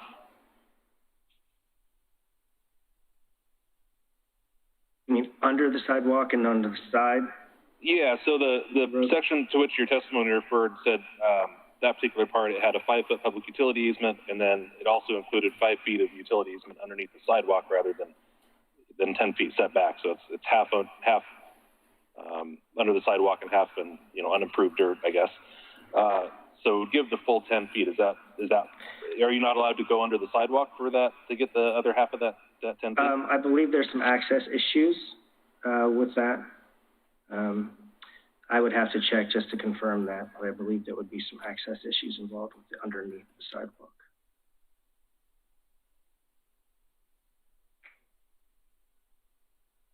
But Greg, just to kind of confirm, so and this 10-foot piece is, I don't know the exact percentage, but majority of the areas, this 10-foot PUE will always be provided. The detail that was shown with the constrained streets section, there are some areas where that kind of a solution might make sense, but our first position would be the 10-foot PUE. Where we get into problems with this is areas where, I know some of the photos that we had in the presentation weren't great representation of Oregon City, but they're a city kind of a scenario where you have buildings that are built up to the back of the sidewalk, right, or up to the property line. And this is where we've kind of tried to work through compromise because, the urban design for let's just say Moala Avenue is a good example of that, 7th Street, downtown, Old Town, where, you really want storefronts that are right there at your sidewalks. And so we're trying to find a compromise here. And I think what PGE is saying is, look, you know, more and more the demand for service, whether it be for utility, their utility or other utilities, they can't, you know, these vaults, I don't even know if they make a 5-foot vault, right? Everything is bigger. I'm not sure if PGE is talking about overhead power lines per se, but if you notice our Malala Avenue project, you know, we really kind of got some challenges with maintaining that unless we as a city want to pay to put that underground. So I hear that.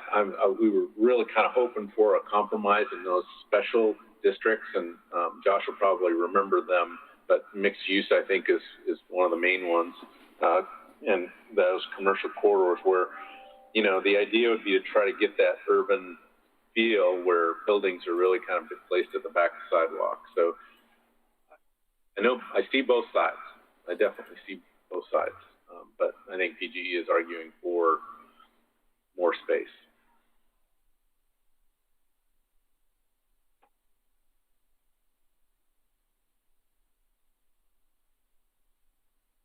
I think Mike is frozen, Laura. He looks very, he's either that or he's a real steady guy. He's a zombie. Chair Mitchell, if you want to turn off your video, that may help with some of your audio skipping. There are no other public testimony at this time. Oh, there's Mike. So, okay, can you hear me? yes, staff is here to answer any additional questions. With that, you have a couple of options. We can, if you want us to bring back any additional information or rework something or code language, we can do that. Or, and come back on October 12th. Or if you would like to approve this or recommend approval to the City Commission tonight, that's an option as well. I would discourage a denial, but that's certainly an option too. I wanted to recommend approving. Well, I don't hear anything from any other. No, we have some good questions. Hold up. Okay, Greg, go ahead. Sorry, Greg. I have to address this right of entry. I have to address this right of entry section. Laura, can you bring up any part of the proposed code? I can if you give me a few minutes. I'm looking at it. This is Carrie. 1308-125, yes. That's the one. Yep. Yes. That language seems pretty strong related to what was proposed just in the presentation. It says for everyone else, agents of the Public Works Department may have free access at proper hours of the day to all parts of the premises from which sewer may be delivered to the city mains for the purpose of inspecting the condition of the pipes and fixtures and the manner in which the sewer is used. And I should also add that buildings was in there originally, but was crossed out. If it's the will of the commission, I would discourage rewriting it in the meeting. So if you would like us to rework that section of the code, we could go back and take some time to make sure that we get it right, and any other section that you'd like us to change as well. Okay, Greg, can I understand where you're going with that, so I understand what your concern is? Yeah. Well, my concern is that the city, as I read this code as a layperson, the city could come into my side yard at 2 p.m. without telling me, dig up my sewer clean out, spend a couple hours putting a camera down there, and that's not okay. that's just not okay. And I understand from the presentation, the intent is that you run the main camera down the main sewer and run up the lateral. That's great, but in 30 years when we're all gone, all that's going to be left is this code. And that code is intrusive and inappropriate. I totally understand, Greg. We ran into this summer with, John's going to disagree with me, but surveyors who came into our properties and came behind our homes and didn't even tell us who they were. And they were on our properties, digging in our properties, things like that. So that was just on surveys, let alone what you're talking about going into your sewer system. So I totally understand now where you're leading with that. Yeah, I think we can address that pretty easily. Good, thank you. Yeah. Cool. So does that mean, John, that we could move forward with this tonight with a promise that that would be changed, or do we need to hold off until October 12th to make sure that's in there right? You could do either. You can provide instructions for us to rework that and present the new code to the city commission. Would that work for you, Greg? It's a recommendation anyway. Yeah, it would. Yeah. I just want to make sure that that's addressed and rewritten to be more restrictive on the part of the people employed by the city 30 years from now. I understand everybody sitting here doesn't have the intent to do that, but you know, once the code's written, it's there until somebody changes it. So. Mike Mitchell, are you still there? I was going to move ahead. I hope so. Am I here? You are now. I was going to say if that's acceptable. Commissioner. If it was. It's like you're ready to make. I didn't understand what he said. A motion, but I want to make sure that every topic that Josh brought up during his presentation, whether it's landslides, whether I understand. Telecommunications, small cert. So anybody else speak up, I guess. If the commission is ready to go ahead with all that recommendation, then sign in. I'll make the motion if that's what you just said. Yeah, we adopt what I'm hearing is a motion. And then what? To move all. Before you say the motion, I just want to remind. Sorry. I just want to remind the commission that during Mr. Wheeler's presentation, he did identify some additional things he would be looking at. So if the planning commission knows that if you recommend approval tonight, that's good. We'll relook at the section identified a second ago, but then also there's those couple issues, driveways, that kind of thing that we're going to look at. And so that would happen with the city commission only, just so we're aware. I give up trying to make a motion. I'll stop. I'd also like to just update I think it was Marilee who was representing AT&T, just update that, make that update that she requested that we use I think it was, I already forget, small wireless site or whatever the federal. Proper verbiage. Yeah, proper verbiage from the federal definition is. I'd like to see that updated. Hey, Laura, I'm assuming a couple of things here because I didn't study the packet. Shame on me. I have obviously studied the packet, but I didn't look at what was in this packet. But I'm assuming all the chapters that are listed under the code update category slide, the Planning Commission has reviewed those. And you know, in a perfect world, we'd kind of, you know, know a little bit more about those. We've generally gone through them, and it sounds like we've got general acceptance of those with a few changes. So what we can do is bring back a red line version for the next meeting that would look red line from what they've seen already. Is that kind of what would work for the next meeting? I mean, I think it was always our intent that we'd be back for the next meeting, so not having a motion tonight is fine. We just want to make sure we're addressing, you know, those specific needs that we either identified as needing clarification or the Planning Commission has identified. John, speaking for myself, as I said earlier, without going into extreme detail of every line like Denise would have done in the past, I listened to the presentation. I understand where we're going with it, but I wasn't going to get into every detail of every single one of those points that are being changed. It was just too much to do all that.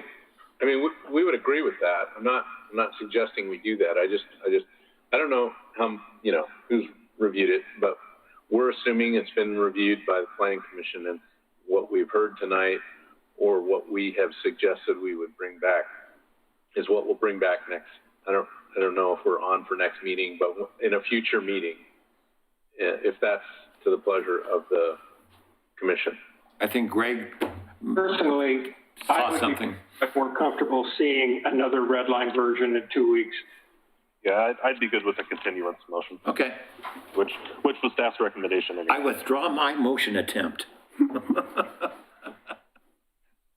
Thank you. Now I think we need a motion for continuance. Oh, don't dare, go ahead. To October 12th. Somebody? I make a motion of, that we continue this topic to the meeting on October 12th. Thank you, Gray, I'll second it. Moved by Commissioner Stoll, seconded by Commissioner Guile to continue this topic till October 12th. Go ahead, call the roll, please. Commissioner Johnson? Aye. Commissioner Schlagenhofer? Aye. Commissioner Guile? Maybe aye. Commissioner Gage? Aye. Commissioner Stoll? Aye. Chair Mitchell? Aye. Motion approved.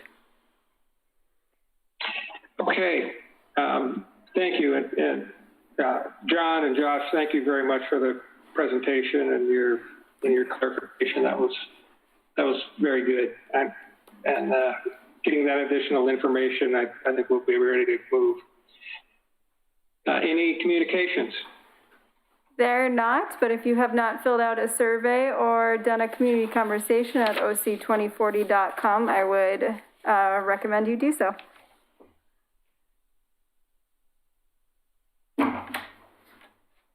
All right, very good. If there's not any from the commissioners. Okay, we're adjourned. Thank you, everybody. Thank you. Thank you. Goodbye.